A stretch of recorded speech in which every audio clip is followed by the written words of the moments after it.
những cơn trời xa mây mặc quên sinh hoa trong ba thề nó pha thầy đô na lâu vì cây hồ đi đại kỳ đắng nhìn ta lâu vì nghe dê ngày lúc na hù hình na xây chim cô với nghe vợ xây chim cô với nghe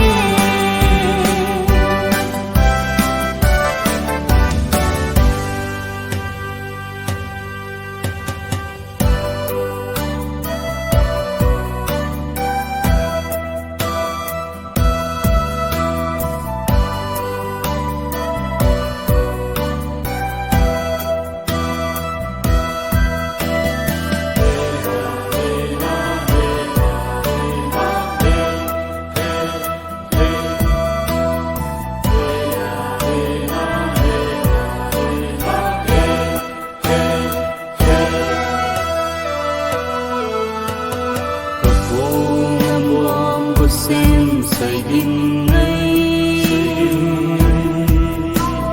tập liêu ước tình huyền hay đình ấy lên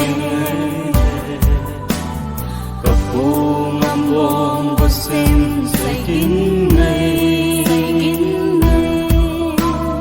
tập liêu ước tình huyền hay đình ấy lên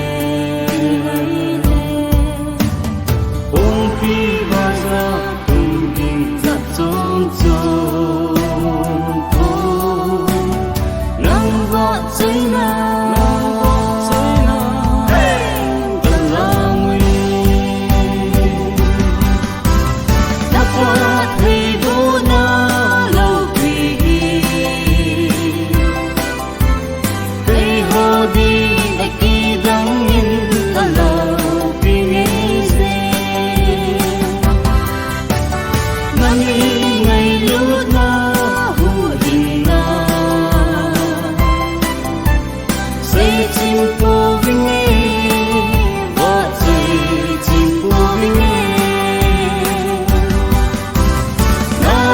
thầy vô na lâu vì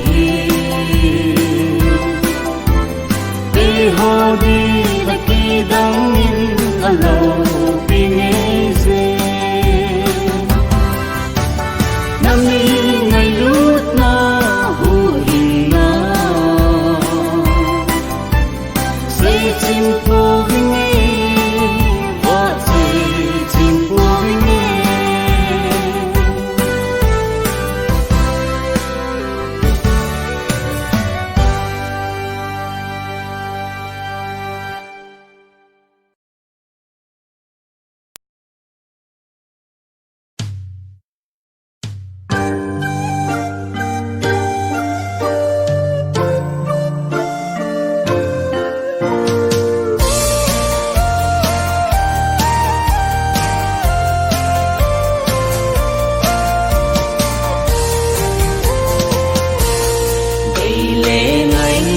kim ninh dù ai xa lâu na gà là tô chỉ hẹn lâu na anh hàng pa chỉ tin nên bom akasi tuy lông điêu đêm sa ai chàng ai mỉm cút chàng cút rồi lâu xia là cây nè na khúc tin là ngâm bom có dil làm sao ngà ngắm lấy bên lòng dần min nắng bông tê lê nào băng trên cô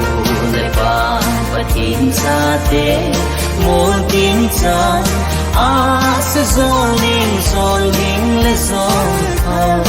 để ai heo ở dần nào gầm ai chung bất thế để hùng cuối kít mà vinh mồ ngã ra lại tôn ta lên thề na call ni nau Katil vin hung so hen Atulay babang nei pao sa un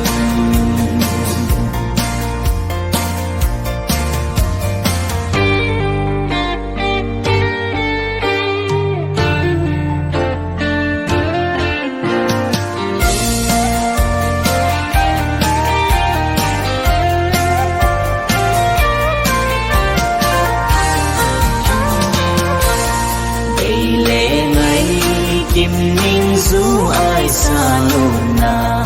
Gà lê tô chỉ hẹn lâu na Anh hàng pa chỉ tin in bò Akal si tuy lông điêu đê Sa ai chàng ai mìm cút chàng cút rồi ta lâu Xin lê cây nệ na Khúc tin lê ngâm bông Cô dư lê làm chân Gà ngâm lê bên lâm Dân hình răng đúng tên lê nào gắm trên Cô lê vàng và tin xa thế Môn tin chân sư dô lên rồi hình lê dô khâu Để ai heo ở dân nào gông cả hi Ô chung bật hình Này hùng quý thịt mò vinh Mô ngã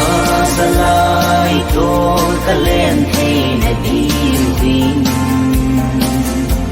Sa lên na cô ni nâu Katil vin hung so hen Atulay babang nei pao sa un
Lên lại khăn cô xuống ngahim